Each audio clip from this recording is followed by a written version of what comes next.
Board of Selectmen meeting scheduled for May 24th, 2022 at 6:30. Present are myself, Bob Carlson, the first selectman, Selectwoman Nicole Porter, and Selectman Brett Mastriani. We'll start with the Pledge of Allegiance.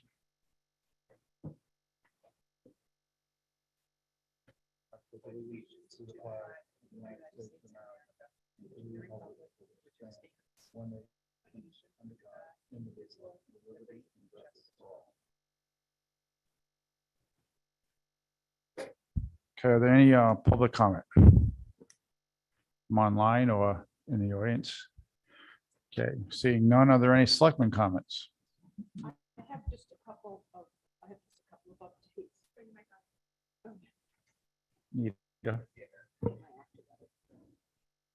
Just a couple of comments. Wanted to update everybody from Ledgelight Health District. It appears that there was an ask to regulate tattoo and piercing businesses. So like the Department of Public Health would come into Red Onion or any restaurant that and make do a survey. They will probably in the future be doing that with tattoo and piercing establishments, just to regulate the cleanliness, all of the health concerns that go along with an establishment like that. I don't understand when you said go to Red Onion. What is it? No, I'm sorry. Like Are they you doing can get something your in the back pizza room? and or- your tattoo all on the same day. Like they go into a restaurant like Red Onion, and I just, because we were just talking about that, to do a survey and regulate. They are planning on in the future voting on that. And they've met with many owners of establishments in the area, and they actually are for it. They think that customers, if they are regulated and they're certified by Department of Health, that people will feel more comfortable and not be as concerned about health concerns and in those areas. So that was just something that I wanted to pass on, knowing that we have some in our town. So they don't do that now. So it's so funny that you bring it up because I was just researching it today.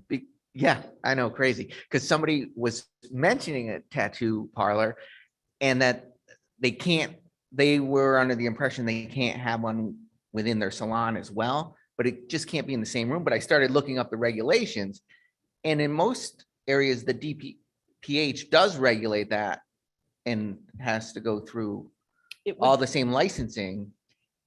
It would be new for Ledgelight that you would have to apply for a license and you would pay your license fee and they would come and inspect every once in a while. This is something that they're voting on, at least in our area. Interesting. Thank you. As was there something else you wanted to mention too? Not right now. Thank you. Yeah. So after the Hewitt committee meeting the other night, I started doing some research, and I'd like to put this on another agenda since we don't need to discuss it tonight. I know I mentioned it to Christine regarding the rental of the pavilion. So I started looking at other towns because Nicole, you brought up a good point about charges. So there are surrounding towns that do charge, and it is called a charge for it. And a lot of it's done online, but I'd like to have a bigger discussion about potentially the Recreation Commission just in charge of the rental of that facility, of the pavilion itself. So everything is consistent. So if you look at Stonington, they have different pavilions in different areas, but everything goes through that same department, and that person monitors. And actually you can book it right online, and there's the credit card processing. They charge 3% more to pay online. I don't know if our rec programs does it that way too, but yeah, the rec commission is going to be meeting on the 2nd of June, and we're already going to be talking about fees for the pavilion at 32 Rocky Hollow Road. So we can add that to their agenda so they can talk about it before you guys talk about it. That's right. Okay. But what was nice is that everything was consistent, and the processing of how it works was all on the website. So everything, you just pick who you want. So I printed out an application, but I'll email it to you so everybody can see those. But I just like for us to talk about it. some point in the future. Have you already brought it up with Hewitt Farm? I've talked to the chairman in the past about that, and he's been supportive, but not as the whole commission. Because again, in the formation of that group, it was to advise the selectmen in the management of Hewitt.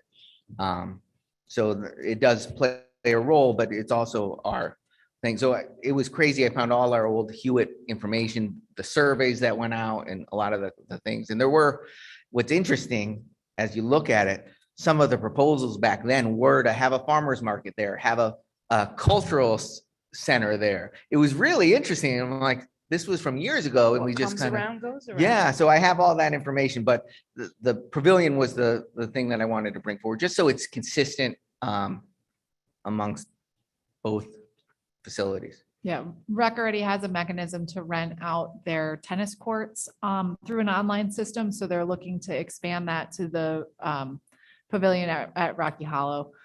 So we can just make sure that they're on board to do it for Hewitt as well. Okay. So we'll put that on a future agenda. It does, face values sounds like it makes sense. And if you know the history on how the pavilion came about, there was quite a bit of money that came out of the Rec Commission's budget line that got transferred over to build that pavilion. And in the early days of that, it was called the Rec Commission's Pavilion at Hewitt Farm. At least that's the way it was presented. So, but anyway, moving on. First, Selectmen's correspondence, just a couple of housekeeping things. We've talked about speed humps in the last couple of years in the village, and those that weren't on the Board of Selectmen, which is everyone but me, didn't know the history of how that went down. So 2 years ago, the village, people that lived in the village came up to the Board of Selectmen and said, we want speed humps, and they did a survey, and I think 85% of the people who lived in the village agreed they wanted speed humps. At that time, the first selectman and the foreman of the highway department weren't totally for speed humps. They could drag the bit, and the next thing you know, we're in cold weather, we couldn't do it. Came up again last year, and the Board of Selectmen voted in favor of putting speed humps in. They could, again, drag their feet, didn't happen right away, and we got to cold weather and they never went in. Promise was, when I came on board, was that we would address it again. One of the biggest pushbacks was the number of signs that would have to go up in the village. If there's 8 speed humps, there's actually 22 signs that have to go up, because you have to have speed humps ahead, and then at every speed hump has to be a sign on each side, double-sided sign that say speed hump. So everywhere there's a hump, there's a sign, but also you have to warn people ahead of time that there's a speed hump coming up, and that the humps have to be built to a certain spec that you could drive over them at the posted speed limit. So the humps have to be made so you could drive over them, we'll say at 30 miles an hour, speed limit is 25. The reason for that is that if someone damaged their vehicle, the courts side with the municipality in most cases if the speed humps are built correctly and the signage is there, because that means either the car was traveling too fast or it wasn't roadworthy to begin with. If they're not built correctly and the signage isn't there, then they could sue the town for damage to their vehicle. So lately, there's been a new discussion that's been started. Where are speed humps? We've been promised for 3 years, they're not there.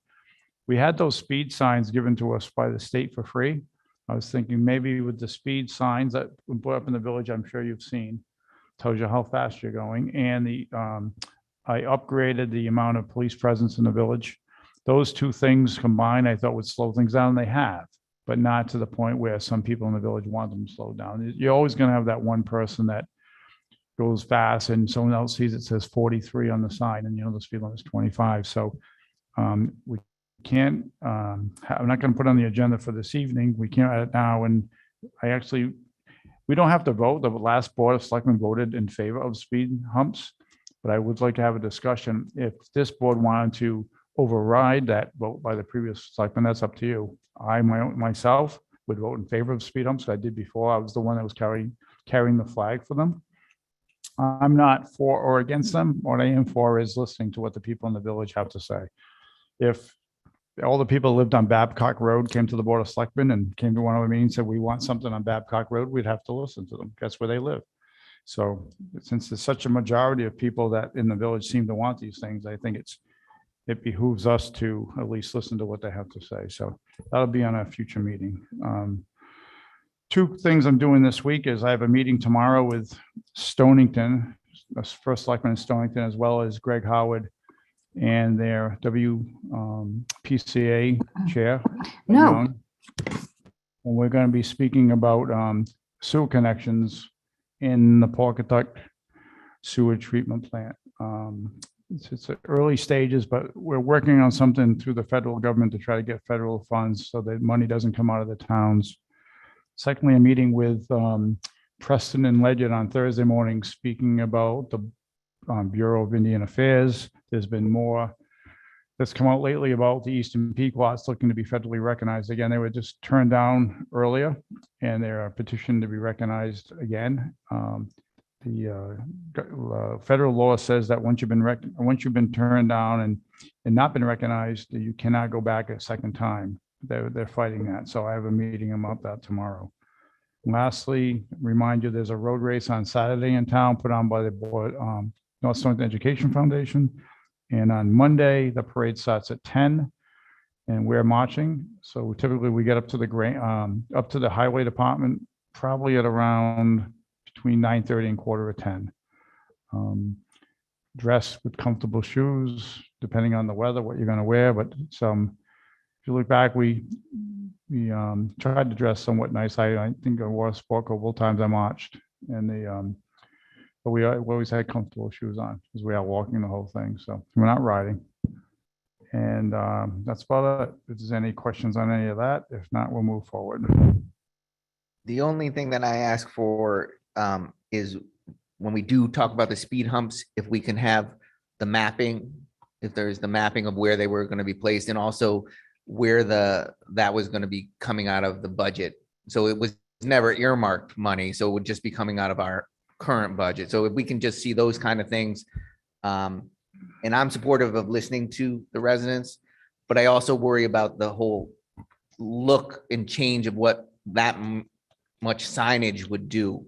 So if we have options, that I think it'd be good just to be prepared for our next meeting. Yeah, so I will have pricing for you, location. I was going to ride with Donnie this week to look. I'm proposing we only put 4 humps in it this time on Main Street, 2 on Upper Main and 2 on Lower Main. See how that goes. And then if it goes well, we'd put the ones that they're going to go on White House and Rocky Hollow. If it doesn't go well, we'll end up taking those out and taking the signs down. But I think that would be a good first attempt to put about half in. So we'll have pricing and location for you the next time we talk about it. All right. Old business, portable stage purchase. That's the last time we were together. Wendy Burry was online and Laura Tillinghouse was here, and we talked about 2 options on stages. There was one that was a little bit less expensive than the other, and we had asked Laura to get some additional information on an additional set of stairs. And I think, was there something else? Did we do something with railing? Laura, I can't remember. Was there a couple of pricing you got for us?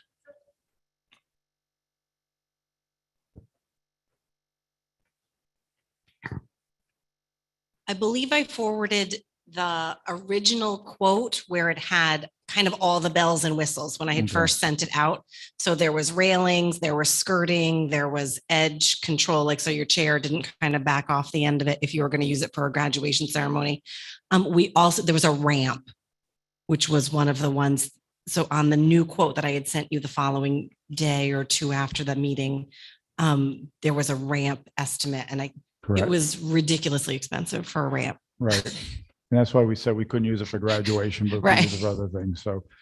So what we have in your packet is the less expensive stage, which falls within the budget of the monies that we gave to the Cultural Coalition.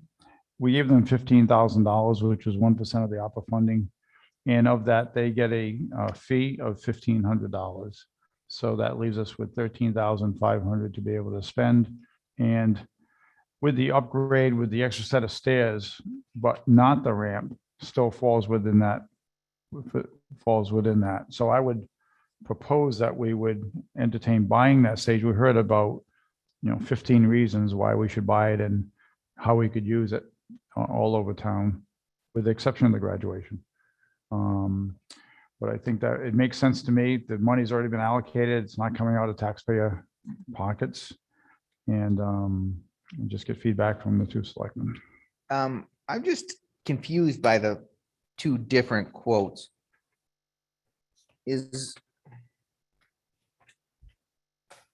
Wait, 1 sec. Because the second one looks like there's a lot more to it, but it's less money.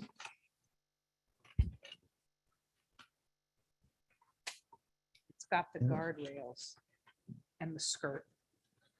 Right, the second one does, Yeah. but it looks like Is that just- products total is less than the one without any of that stuff. Yes. So the first estimate that came in about 12 something, 12.3? I believe it was. So that stage size is smaller. Okay. It's 12 by 16. The original stage, everyone had agreed to make it most usable by all parties would be 16 by 20. So that would be why there's less things, but more expensive. So it's going into the aluminum stage decking, and then more supports. But Okay, but no overall skirting. larger, no right. skirting, no railing. And we added a second set of stairs Right. on that one. And then the committee with the Cultural Coalition, I believe the consensus was to spend the remainder of the money on a silent generator to support bands in a field kind of a thing, no matter where they were playing. That made sense. And I think that the biggest stage is 16 by 20 makes sense also. So I would entertain a motion to purchase one of these two. And So Chris, I just have one more question. So the 12,300 on the first page is the larger stage that's with correct. less options. Correct.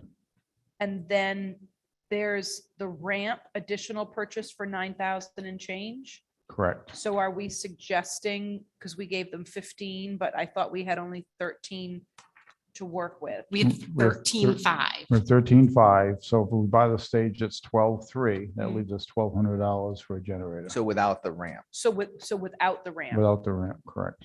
I mean, you could give $9,000 more if you want. We could go to the school. They could add on eventually, like this is kind of modular. So you could add on, you could add a third set of stairs. You could add for whomever needs to use it, we could add on additional things. But it was over our budget for this one. So then this would be town-owned and managed by what, our highway department? Yeah, Is but that we what could, you're thinking? we'll defer to Christine because we did she did some research today on what we would pay to have a highway department transport, set it up, and we were going to rent this out. So you got some information, don't you? Yep. So if if it was on straight time for our highway guys to set it up, it would be at the current rates, probably 28.38 an hour, but for two guys, because it's two people to set up, correct, Laura? Yeah. So I mean, I think for a rental, if we're looking at an hour to set up and an hour to take down and us storing it, we should be charging groups at least $100 to rent it. Just that we're covering the cost of the guys. And again, this is on straight time. So we need to figure out how we can only have this set up Monday through Friday between 7 and 3. I mean, as a hopeful arts cooperative that is looking for a stage, like I don't think, and I don't know if Jen Strunk is around to weigh in on this. I don't think $150 per event would be unreasonable. And I understand like there's a Saturday, maybe there could be like a weekend stipend, you know what I mean? Something in addition onto that. The problem is if we bring guys in on the weekend, you have to pay them for 4 hours. So we'll figure it out on our end, what we need. Okay. to Well, I do. think what Laura's saying is it's not unreasonable to ask for 150, I bet even $200 depending what the event is and when we're setting it up and when many we're taking days? it down. So, and we're storing it also. So we Did you should be, able- confirm that we have a place to store it? no, we'll find a place to store. We have a big building right here where we live that we're in. We have a shop that has a double door on it. So I'll make a motion to use 12,300 of the designated ARPA money that was going to the Cultural Coalition to purchase this stage, providing we have a place to store it. Okay. I second that. Yeah, okay. Are there any other discussion? All right, as far as storing, I think we have the wood shop area, which has a double door that we could drive right up to the door and put it in there, so that shouldn't be an issue. That's always going to be town controlled. I think that's a really good space because you don't have to worry about climate issues. You don't have to worry of it being in, if it was up at the highway garage, I was concerned of it being in the way of trucks and Right. different things. So Or that's a salt getting perfect on spot. it near winter time. Yeah. Okay. Okay, so there's a motion on the floor. If there's no other discussion, we'll take a vote. All in favor of buying the stage for $12,300. It was a 16 by 20-foot stage. Say aye. Aye. Aye. Can you just reiterate that it's through the already designated ARPA funds that This were is through the- designated cultural right. coalition? So it'll be I already. don't want any confusion out there. Already through the ARPA funds. And Christine, look, we have not given them that money. So we actually will be buying the stage, using the money that we're going to give to them. Give them the remainder, which they'll take $1,500 from, which was just $1,200 in funds for them to use towards North Stonington, correct? Or if the group decides to buy a silent generator with those funds, but there Then will we be. just pay them the 10% Yeah. fee we talked about. Yeah, I can certainly get the estimate. I just didn't know what we were spending on the stage. I can find a $1,200 generator. Absolutely. Okay, I'd send you the estimate on that one. Okay. okay, thank you.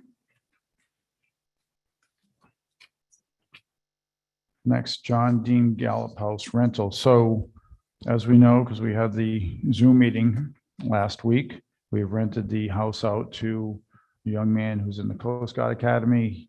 He's going to move in on July 11th. And that gives us more time to get a few things done. We're not going to do anything big until we get the okay from, is it Sherpa? Shippo? And because we want to make sure that we get the grants that were supposed to be coming to us. But I am going to be going over there next week with Bob Dunn from the Ewart Farm Committee, who is a woodworker, and he's going to lease secure all the floorboards. So there'll be, when you walk in there, they won't be bouncing around. Any questions on the John Dean Gallop house? Did we take, we confirmed that he does not have any pets? He has no pets. And did we remove, or is it too late to remove the pets from the lease? We had talked about that. We didn't remove it because you could get a pet while he's there. It was a one pet, 80 pounds or less, I believe. So Yeah, but I Yeah. thought we had had a discussion at that meeting that if possible, I would love to have changed the lease. If it's Yeah, not too late. I agree with Nicole. At that meeting, we made that recommendation to Has take he that out of the lease. signed or he looked at has the lease signed, yet? he saw the original, no, he signed the lease and sent it back to us already. He did sign it Yeah. and sent it back. And the pet pieces in there. All right. And we Sounds did, like it's and all we signed, did, sealed. and we did say to Marilyn McKay that if something fell through, she would be the next person in line. And then obviously she has a pet, so.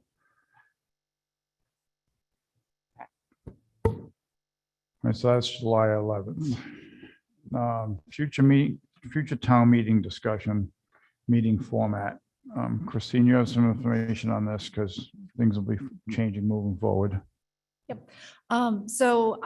just wanted to have a conversation about how we were going to handle town meetings moving forward now that the April 30th, 2022 deadline was removed for hybrid and online meetings. We are currently paying for 3 Zoom licenses because of the variety of boards that we have that meet sometimes at the same time. So we're paying $15 a month for those 3 licenses. And then we also pay $140 a month for the capability for webinars. If we change the way that we currently handle our town meetings, we wouldn't need to pay for the webinar format. So I can cancel that at any time to start saving us money. We are paying for all of this at the current moment through the ARPA funds. We did approve that for the year, but I just want to see if we're able to save the town money moving forward, if it fits with what the Board of Selectmen envisioned for the format for the town meetings. So I love the ability to Zoom. But when I did research before the bill passage to see what other towns were doing, and I reached out to them, a lot of them, even during COVID, weren't allowing voting during those meetings. And the ones that were, I think I talked about that they were allowing registration up to the town meetings. So I would be in favor of still streaming our town meetings, but now not having voting through town meetings because of a lot of the things that we've talked about in the past and the confusion and how do we manage it all, to be consistent with some of those other towns. But I think we should still be always streaming and allowing participation on questions, but the voting does cause some complications. Nicole?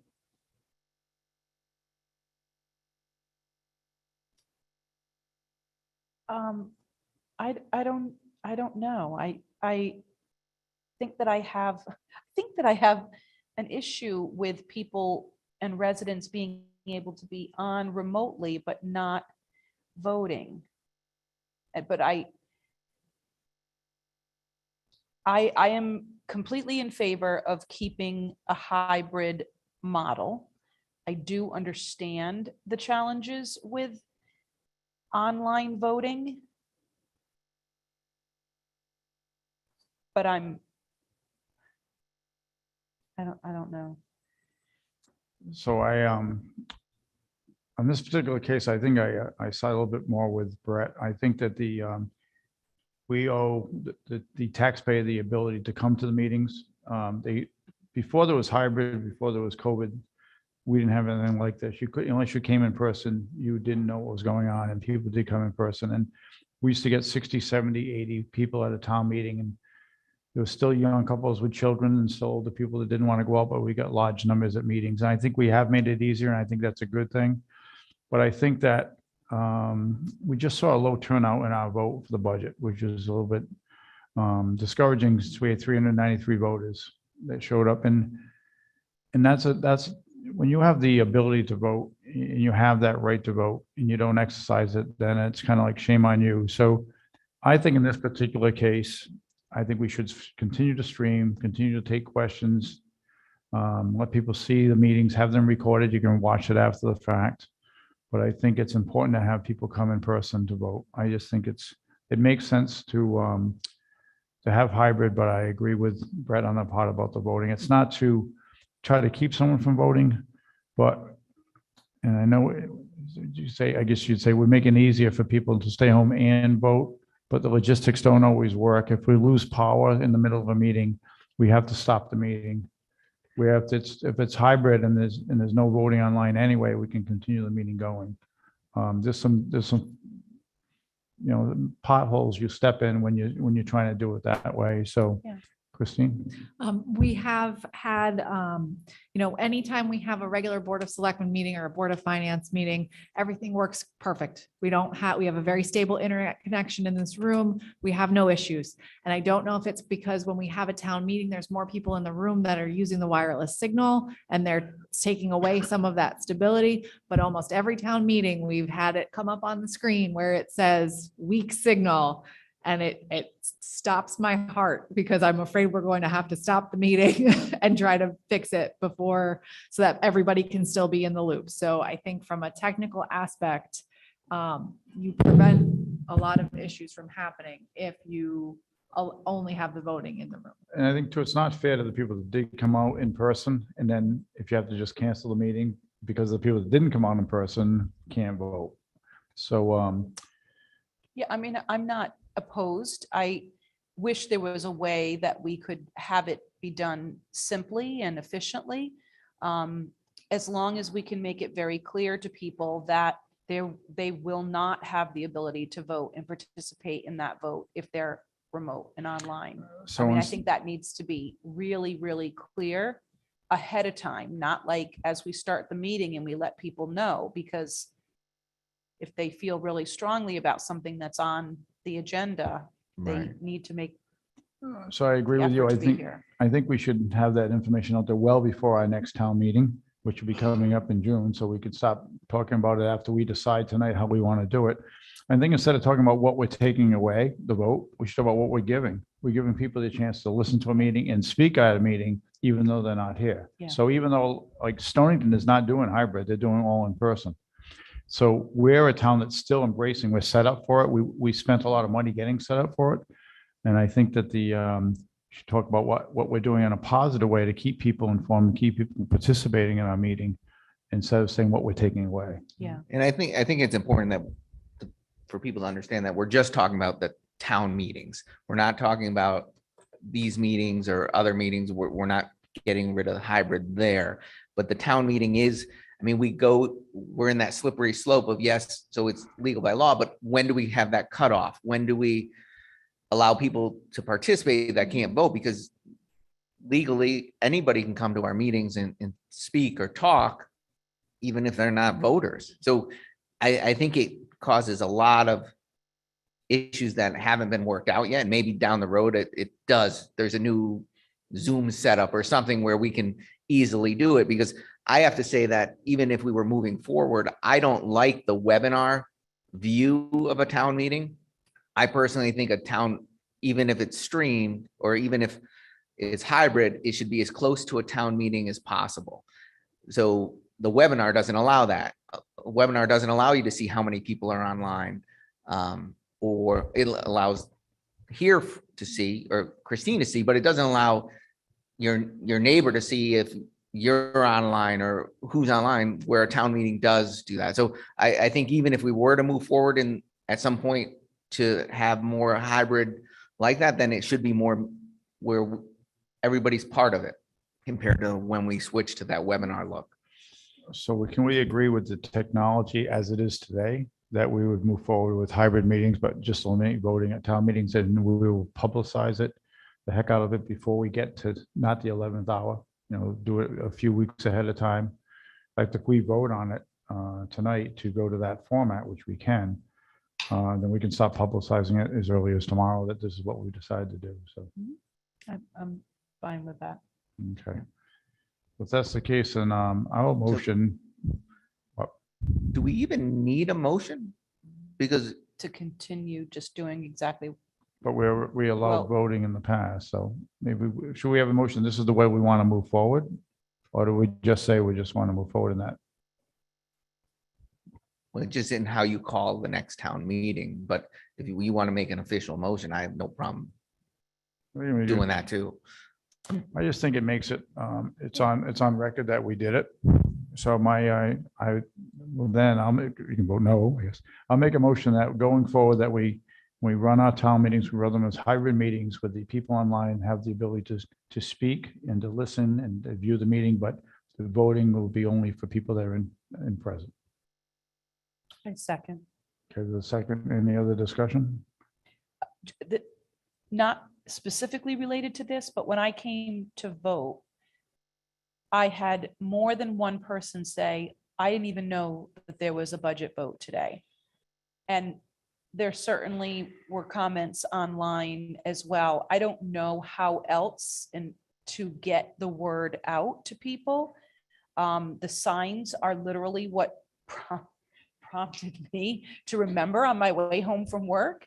But I don't know how to get the word out to people that there's a budget vote I think or a vote period. in I a think that's referendum. always been the issue. And I'm we've sure. always struggled with it. We've always, every board commission talked about it in the past, so we look at, we had 10% show up, around 10%. It's still double what Stonington and our surrounding areas had, but I agree.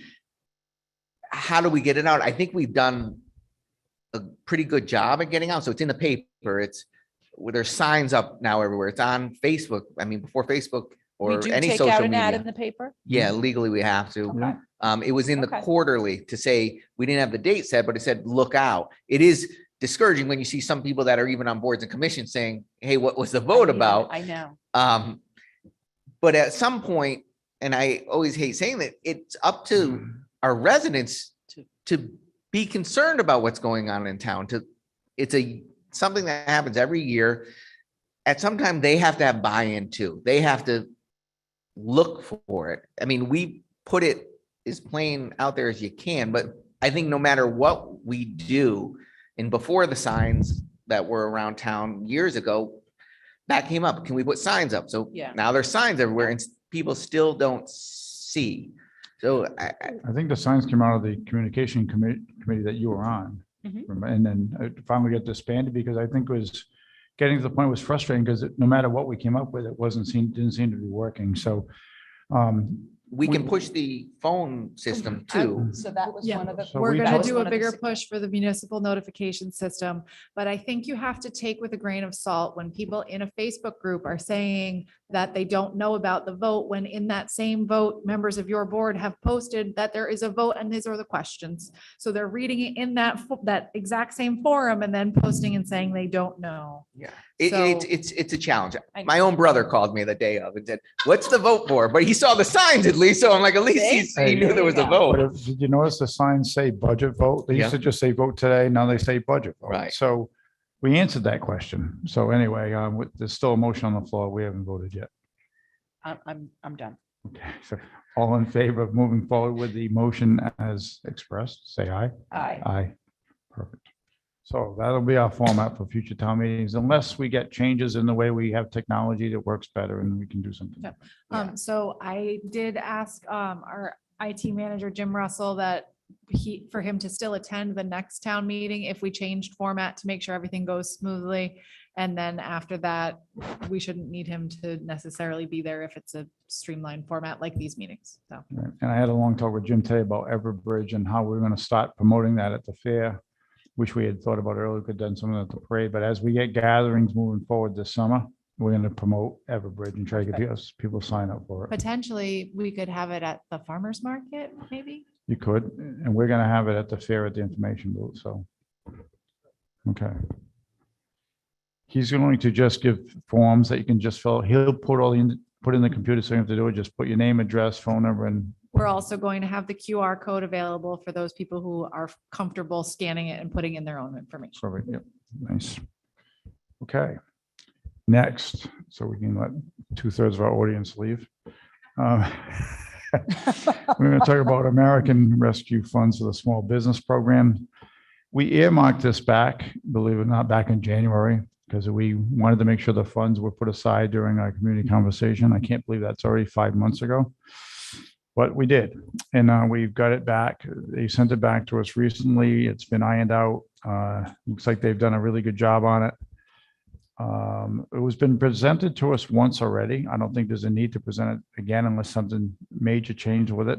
I can ask, I guess, Sam that question, but if nothing's changed, we've already earmarked it. So we just have to vote to approve it.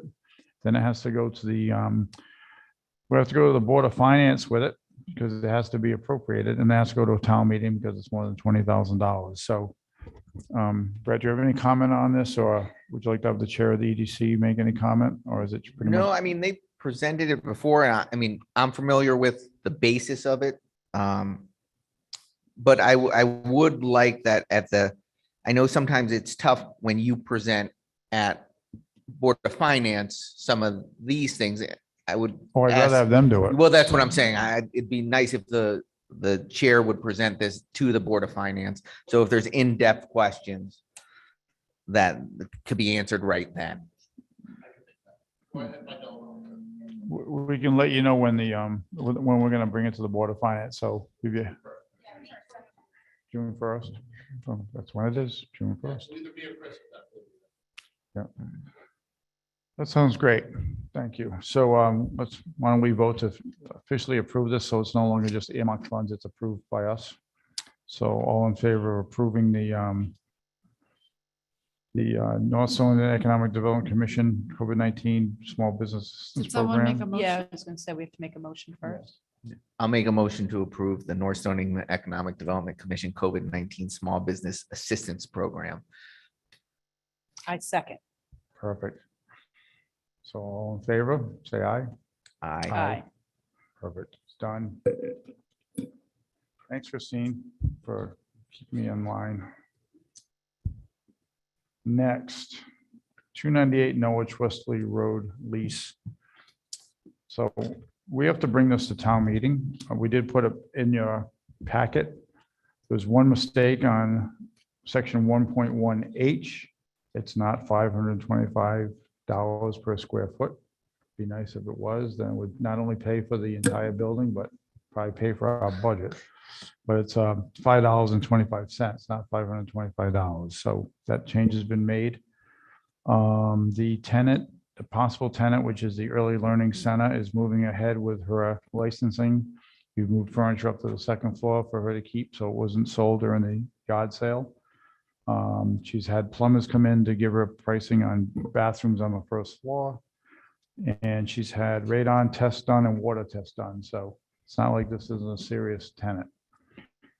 I don't think there's, this point, Christine, do we have to just motion to send this to a town meeting? Or you can just send it to the town meeting after discussion? So because this is a lease of town-owned property, there's a statute, section 7-163E, public hearing on the sale, lease, or transfer of real property owned by a municipality.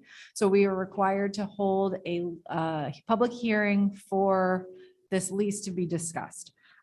So we're hoping to be able to have a special Board of Selectmen's meeting on June 7th. In theory at your normal time, but you can discuss time. And I am required to put an ad in the newspaper to run 15 to 10 days prior and not less than 2 days prior. So I am planning to run on May 26th and June 3rd, the following notice of hearing pursuant to Connecticut General Statute, section 7-163E. The Board of Selectmen has scheduled a public hearing for Tuesday, June 7th, 2022 at 6:30 PM at the North Stonington Education Center, Media Center, 298 Norwich Wesley Road, North Stonington, Connecticut, to hear and consider the lease of a portion of 298 Norwich Wesley Road to an early childhood education center. So if you guys are okay with that, we will do that. And then it would be allowed to go to town meeting at the next town meeting. Are there any other days available?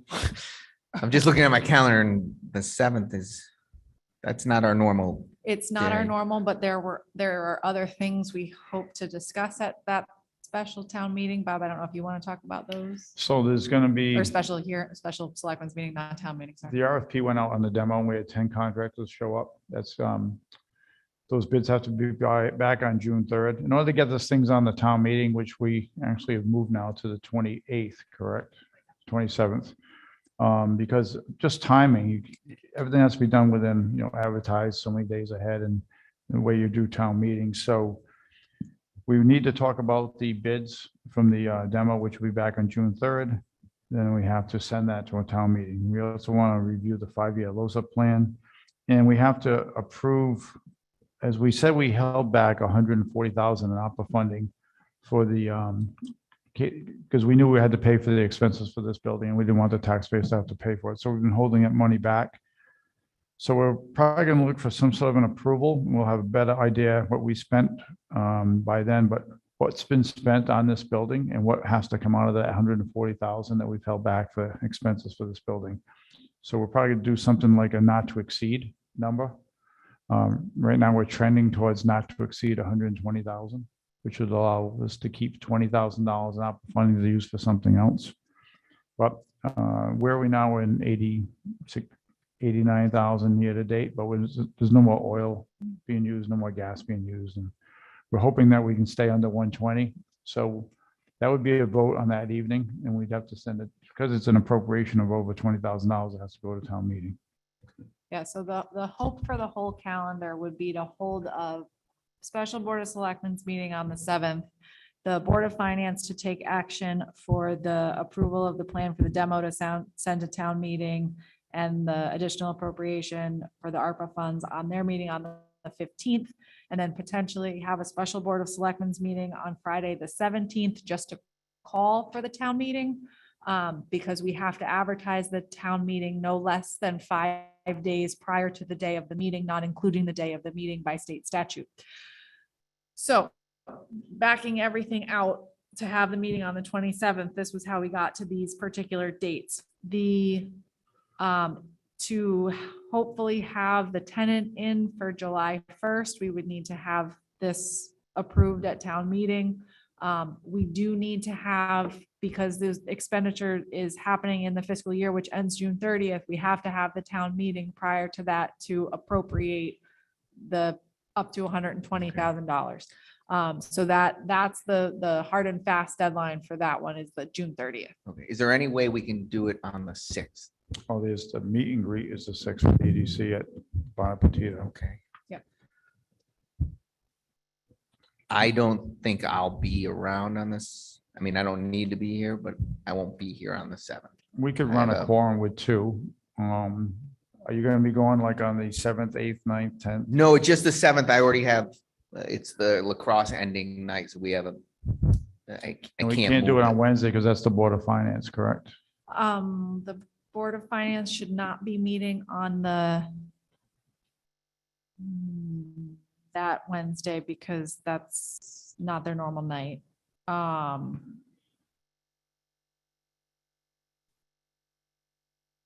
Give me one moment, sorry.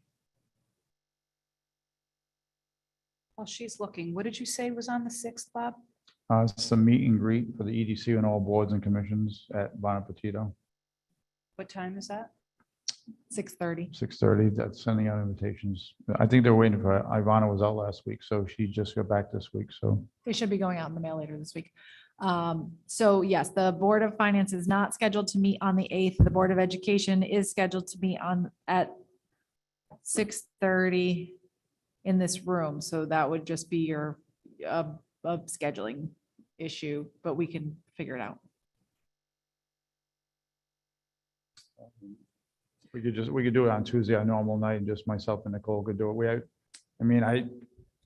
We've done two-person quorums before on the Board of Selectmen, and we can get your input prior to the meeting, Brett. If there's anything that you wanted to let us know what was gonna happen, I guess you can send us an email. or- Okay. It just sounds like if we can't do it Wednesday and we can't do it Monday, it becomes a timing issue, correct? Well, I mean, if we, maybe we could do it Wednesday. There's a potential of the Board of Ed being canceled on the 8th. They're in discussions. I only know that from a room reservation Could we do perspective. it Wednesday later, like 7:30 or something like that? I was thinking, not that I want to, but we could do it at like an 8 o'clock on Wednesday so that anybody would finish whatever else they have going on. I could be here for 7 if need be, but If we did it on the Wednesday, couldn't we just ask the Board of Ed use the other meeting space since they don't Zoom? Or they haven't done They've- hybrid the They've past been two, doing right? hybrid. Oh, they did though. So, I mean, we can make the ask.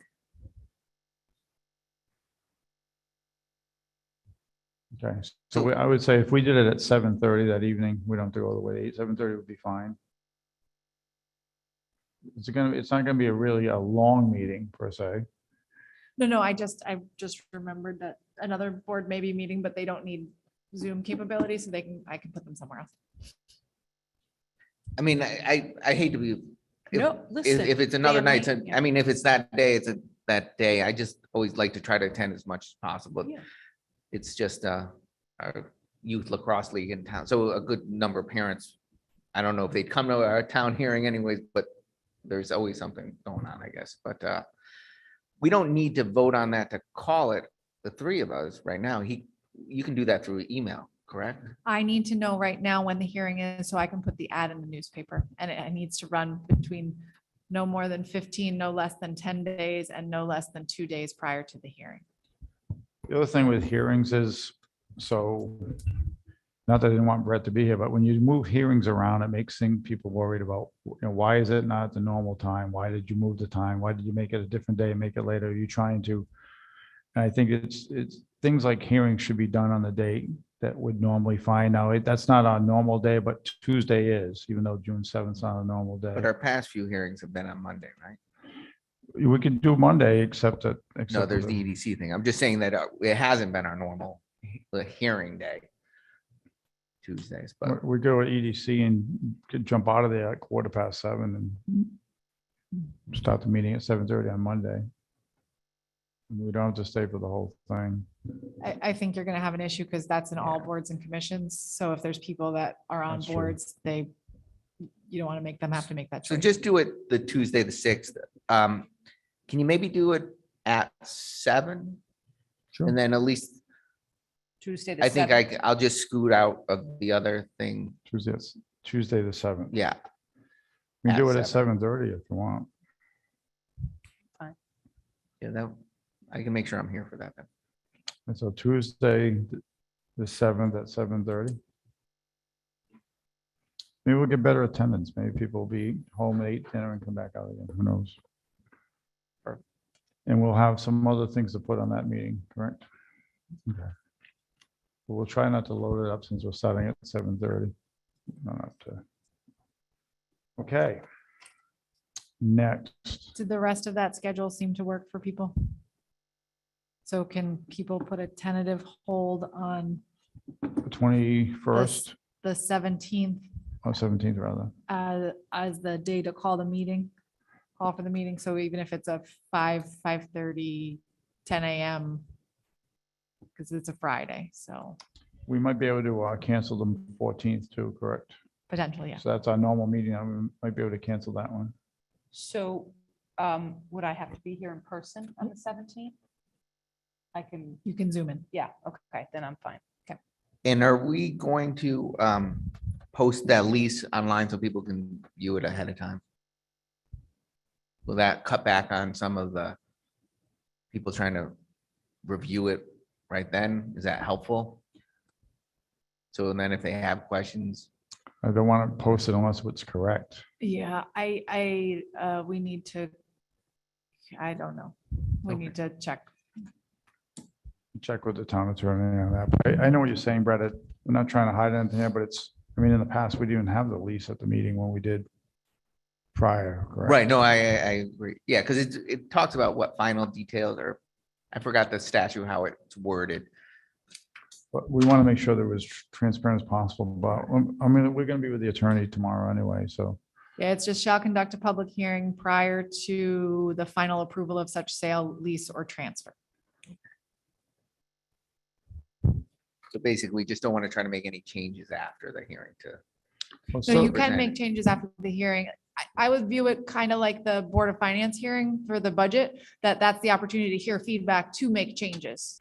And then you would want to make potentially I make guess changes based on anything. Still gonna go to a town meeting. It's just a Right, right. hearing, so. No, I just know in the past that we just said, hey, we're gonna lease this out as a broad spectrum, but it wasn't like and we okayed it before it was even firm. So this is a lot more firm than. And then past. another note of the statute is the municipality shall post a sign conspicuously on the real property that is subject of the public hearing. So if there's no objection, I'd like to use the big signs that we put around town and say this property is subject and put the statute on it like we've done before. Is that okay for everyone as the conspicuous sign? Sounds good to me. Yeah. Okay. Nothing further on that. We'll go to 7D, which is the $1 million emergency authorization. So that figure gets people nervous, but we've done this pretty much every year. If you got it in your packet, you'll see the hear and act upon the following resolution. You read it. Just so you know that there's a copy from 2019. Exactly the same thing. That was at a town meeting then. It was each time it comes out, it's questioned like, why do the Board of Selectmen have this power? Well, sometimes there's an emergency and you want them to have the power to be able to do what they need to do. So it's never been used, but the power has been there. So I think that it's just something that we're not voting. We're going to be sending this to a town meeting, but we wanted to give you a look at it before we did that. Yeah. Is there any questions on this? No, I remember that. You're right. Every year it comes up and everyone goes up in arms, but you can track it back. I think I tracked it back numerous years prior that it's just a common thing that we do. Yeah, I just happened for to find it emergencies. 2019 right away, so I grabbed it and made a copy for But it was done in the past 3 administrations that I've seen. you. Okay, number 8, additional appropriation for rec commission. I'm gonna have Christine speak on this.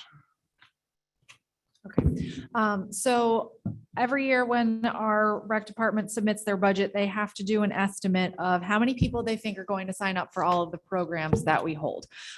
So with having COVID numbers over the last few years, Tom Fabian, our rec director, he used historic information from a few years ago and then looked at new programs that we've been offering and tried to do his best guess of what we were going to be offering to the residents.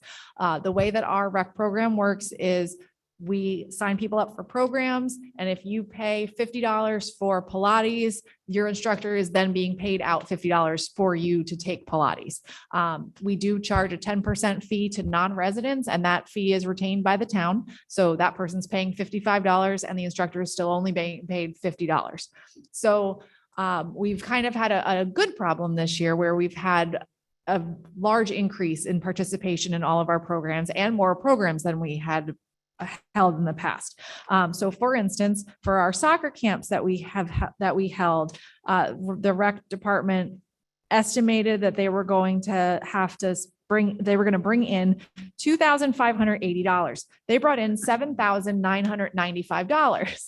So we have people that have registered for these programs, and we need to now pay the instructors for what they've taught. Our biggest program number is our dance program because it runs so long. So our instructor gets paid per participant as she does. And we estimated that it was going to be 30 participants for $5,000. We have 38 participants for $6,840. So just another example, for instance. So we tracked our numbers through the year up until this point. We have asked the rec department to not start any new programs until July 1st, so that we don't have anything else being brought in and therefore needing to be paid out. But we are asking for an additional appropriation of $5,500 for program fees, which do have revenue collected to offset that ask. So this would be $5,500 to B16.01 for program expenses from the undesignated fund. Then we are also looking for B16.03 salaries, camps, and officials from the undesignated fund to help fund the first 9 days of camp. So camp is starting on June 20th. And so those first 9 days through June 30th are going to come out of this fiscal year. And we need an additional $1,110 because of increases in minimum wage, a change to the structure of how camp's being run. We're going to have a director and an assistant director and more camp counselors because most of our weeks are maxed out at 40 kids, which is a fantastic problem to have. So if anyone has any questions, I know I've thrown out a lot of numbers, but the important thing is we have brought in revenue to offset this additional appropriation. Well, the 5,500 part of it, correct? Correct, but we also have taken in the registration for the kids for camp as well. So we have to bring this to a Board of Finance for an appropriation. And we need to have the Board of Selectmen approve it, so then we can send it to Board of Finance. So just any motions, discussion? Also included in your packet was a summary of the transactions that have come through our online system for this fiscal year. So July 1st, 2021 through, I ran this on May 19th. And we've had 948 transactions for a total of $57,869.50. So we do have a lot of people that are using our programs. And we want to make sure that we can continue to offer these things for the residents, especially since they are actually paying for the services they're getting. Okay. I would make a motion to approve the additional appropriation or to send it to Board of Finance for approval. Okay, I would second that. Any discussion? Sorry, I think this is just me being new. So we have to upfront the money to pay the counselors. So if it's a 1-for-1 and the counselor gets paid exactly what the participant is paying, why? So we collect the money. It goes into the town's undesignated fund into the revenue side. And then when the program's over, we then pay the instructor. So for art classes, mountain biking, everything except for our summer playground camp. So we collect the money. And then when the program's over and we know that the teacher has taught all the classes, then we pay them. But the rec department doesn't keep that money. So So in the budget process, they're budgeting that they're gonna spend this much. But if so many people sign up, they're actually spending a lot more than what was in the budget. So even though that money's coming in, it's an appropriation because it wasn't in the budget that it was gonna Okay, spend this much. okay, thank you, I understand that. And it's only 5,000 and change? $5,500 for the program expense line. And that has to go to Board of Finance because it was, Because we're appropriating No. money out of the Okay. undesignated fund. Anytime we take money out of that fund, we have to go to an appropriation. If it's over 20,000, even we though have to the go to a money town meeting. belonged to the rec commission. Well, it belongs to the general fund. That's where all revenue goes to the general fund, just like the children that go to school here, that the money comes in for Valentine, that goes to the general fund. Okay, I think in my mind, the rec held the money in their own account and just paid the counselor at the end, but, okay, I'm fine. Just needed to understand it. Okay. Any other questions? Then all in favor of approving the appropriation to go to Board of Finance, say aye. Aye. Perfect. So I guess I'll, is that going to go June 1st also? So I'll present that, correct? It's nice to see people are doing, Maybe I'll have you present that. We'll see. You know how much I love the public speak. I am happy to present that again. So Good. So since you're so happy about that, I'm going to ask you to explain the policy approving grants up to $10,000. So we are discussing a policy for the approval of grants up to $10,000. After going through the process of a few smaller grants this year, we are trying to streamline things so that we can apply for grants and accept grants, knowing that we would then get an additional appropriation to spend that grant money. We are only looking for approval. Basically, we're asking for prior approval for all grants that are 100% reimbursement. So the town would spend the money and get 100% of it back, not a matching grant, something that we are totally going to be funded. So that if we were going to apply for a grant, I'm going to use the example of the Cable TV Advisory Council Board. Yeah, so we received a grant for technology equipment for that. And if we then spend additional money because we got grant money and it's outside of our budget, we would have to come for an additional appropriation. So this policy would allow us to do that and know that we're going to get approved for the additional appropriation. So anything up to $10,000, if this is approved by the Board of Selectmen and also the Board of Finance, and they would sign off on the policy in existence, we could up to $10,000 apply for a grant, knowing it's 100% reimbursable. The town is not going to have to spend anything to match or not get a portion of the money back.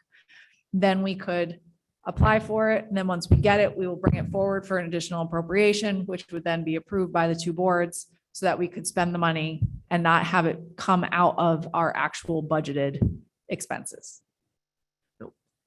Because like the money that we just received that Jim had, it wasn't in his budget. So actually it kind of hurts him because now if he spends that money, he can only spend what's in his budget. So this should be above and beyond his budgeted money because it's a grant that we received. Yeah. So, Because at the time of the budget, he had an idea of what he was going to use his capital fund for. And now he can't, he has to buy these specific things that were applied for as part of the grant. And therefore he loses the ability to spend $3,000 on the other items. So if this policy were in place, then he would be able to know he's going to get that additional money back in because this is above and beyond the town funds. So we pay the grant writer to apply for these grants. So there is an expense there. but that's Outside the not grant. budgeted for already. No, Right. the grant writer's money is budgeted for right now. Yeah. So does this change in any way how or what grants are applied for? So so say the planning, development, and zoning official sees this grant that he wants to go for and he goes through it. So in the past, I think they would talk, he would either, if it was a planning grant, grant, it would go through planning commission. And if it was an economic development grant, he would get the buy-in from the Economic Development Commission before even applying for those grants. Does that change any of That that at should all? still be happening. Should was if- your key word. If right? if we know before we go into the budget season, I'm going to use the DUI, the state police DUI grant just as an example.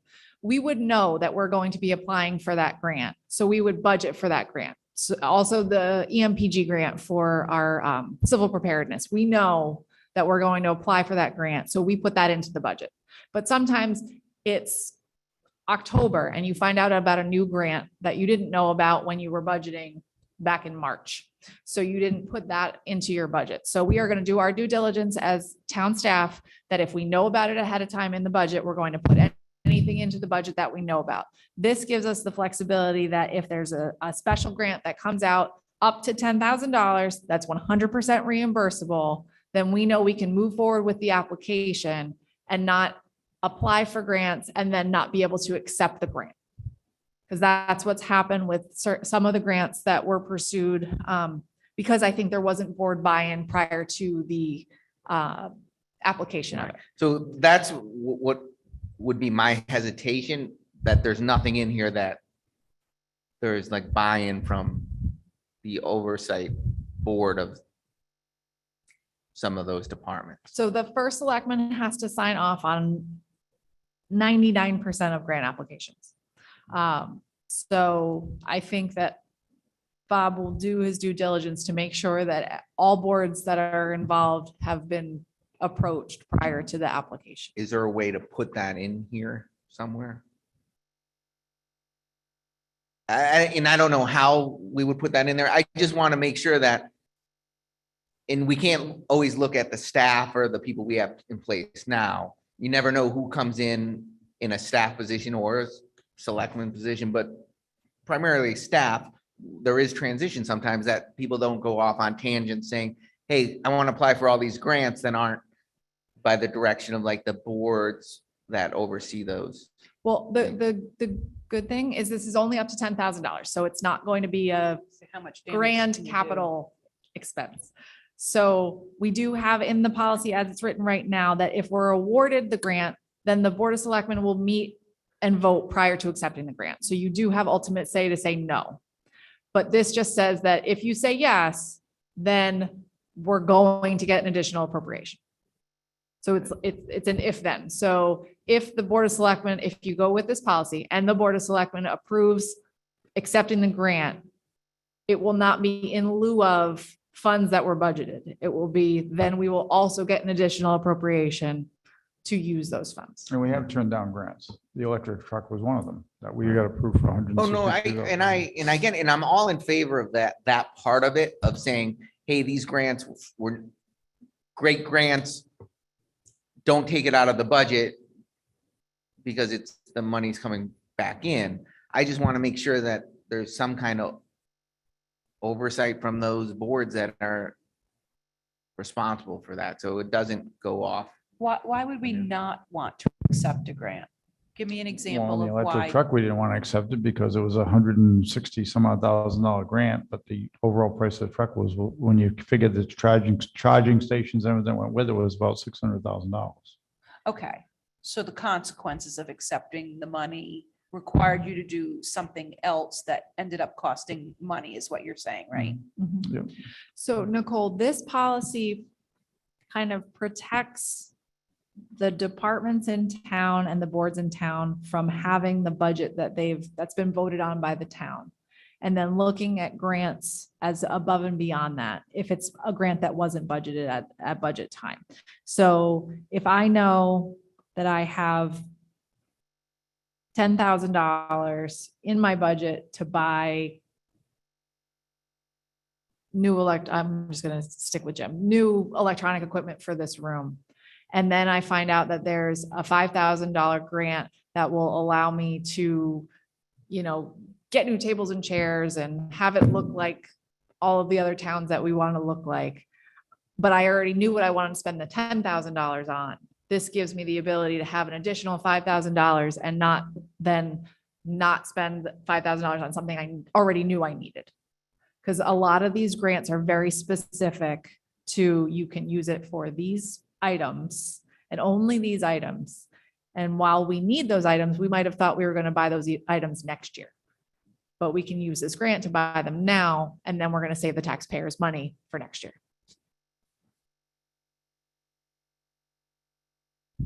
Yeah, but so like I said, my only concern is that somebody could spin their wheels on something that their oversight board or commission isn't in favor of, and then that's done.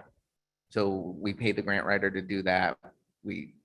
Whatever it might be, because it ultimately is that board or commission, not in all instances, because there's difference between department heads and what, but if it's a board or commission that oversees certain things, that money goes into their budget. And that's a budget item for them. As far as the grant writer goes, the only grants he works on are the grants I know about. So, and I've actually told him to put the brakes on some grants I didn't want. There was brakes started by the last administration. Then I came in and said, first of all, we don't have exactly the same way of thinking. So I want to know every grant you're working on and tell you what to continue with, what to stop with. And so the grants, actually, the ones that go through the grant writer go through our office. They're not going from the EDC or planning and zoning to the grant writer. They got to go through us. And Craig, if he does get a grant from somebody else or request, he calls me and says, do you want me to work on this or not? So I guess that's it. Like, if there's that communication that you see one come across your desk, that's for some obscure thing that falls under planning and zoning or under Christine's realm, that board or commission knows that it's being applied for their part of the budget. And the That's other it. good thing is this is only up to $10,000. Okay, So I think most of the things that would fall under what you're thinking are much larger. Okay. Much larger scale. Like one thing that we've asked because of different things that happened in the meeting, we did ask Craig to start looking into historic preservation grants for the cemeteries. But we don't want, if he finds a grant, we don't want that to take away from the $8,000 that they were given in the Right. budget for the upkeep of the cemeteries and different things. We want that to help them do more, not do the same, but with different funding sources. I get it. but if there is a grant out there to reduce the tax burden for something that we are paying for, then Absolutely. that's important. Okay. So I'll make a motion to approve this policy and send it to the Board of Finance. I second. great. Any other discussion? All in favor of approving the policy to approval of grants up to $10,000, say aye. Aye. Aye. Two. Appointments. We have one appointment, Wood Pawcatuck Wildlife, Wild and Scenic Stewardship Council, Elaine Calderon. She came into my office with Madeline Jeffries. She did this, she lived in Hopkinton and she did this in Rhode Island. She was a member of the board there. She just happened to move to North Stonington. She wanted to become part of the board, and we had someone, in this case, Dick Seeger, who stepped off the board. So we did have an opening. She's already done this in Rhode Island. It's the same exact board because Rhode Island and Connecticut work together on this. Madeline Jeffries had asked we consider her. So we told her to fill this out and bring it to the next meeting, which we have. So Elaine Calderon to be appointed to the Wood Pawcatuck Wild and Scenic Stewardship Council. Are you making that motion? I will. I'll make the motion. We appoint So moved. Elaine Second. Calderon. Second. Okay, it's been seconded already. Any discussion? And all in favor of appointing Elaine to this Stewardship Council, say aye. Aye. Aye. Great. Tax refunds. Nicole, would you want to handle that? You want to handle the tax refunds, or do you just want to do the minutes? I can do the tax refunds. Perfect.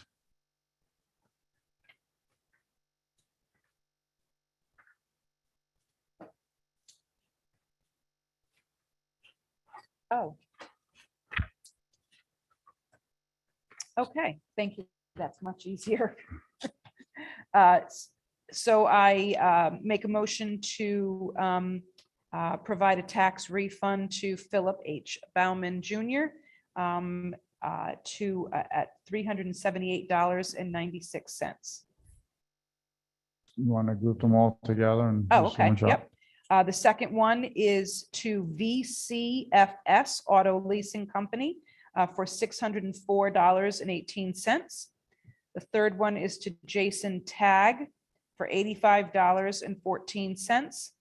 And the last one is to Deborah Stedman and Kenneth Stedman for $66.64. Second. Okay, and all the backup information you need on these is attached if you need to see it. So we have a motion, we have a second. Any other discussion? None. All in favor of approving these tax credits as written, as read by Nicole, say aye. Aye. Aye. Minutes. All right. I'll make a motion to approve the minutes from May 10th. I second. Okay, any discussion on the minutes of May 10th? Hearing none, all those in favor of approving the minutes from May 10th, say aye. Aye. Aye.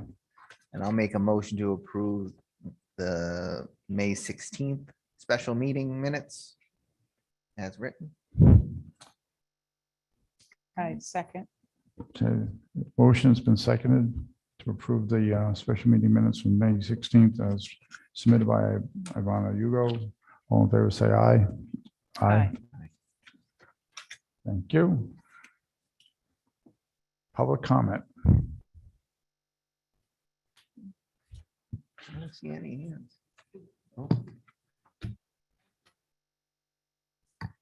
I have one question. So moving forward with purchasing the generator, am I looking at retail? Should I be sending you some, like, this is what we're looking for, and there's like a contract with the town? Like, what kind of price am I looking at? So I think if you get the stage at the price that is in the quote here, if it comes in at that number, Right. we know you have $1,200 to buy a generator. So if you wanted to forward it to us as you did the stage, Yeah. I would say that'd be the West, because the town, ultimately the town's buying it, not the cultural coalition, right? Right. So I'm just used to like contracted price kind of a thing. So send me the specs, send me an example of what you're looking for, Okay. and then I will have the highway department see if they have any contacts, and I will also have IT see if he has any. That's what I was wondering. And Okay. then does Wendy sign off on that? Wendy Burris, is she gonna, you run this by her or how do you handle it? Wendy's on board. I don't think she's in attendance tonight. I can certainly email her. I will CC her on any emails I send to you because, right, it's still their kind of their conversation that they're having. But I was just the one that was getting the quotes and information. Great. Okay. Thank you. All right. Any other public comment? We have an online comment from Brian Rathbun. Go ahead. Yeah, hi. I just want to make sure that everybody got my letter that I wrote. I wrote it to the Conservation Commission. I wrote it to all three selectmen. I just want to make sure you got it because I'm not good with the computer when I send stuff. Actually, we did get it and I'll have Brett speak on that. Brian, we did get it. I actually attended the last Conservation Commission meeting.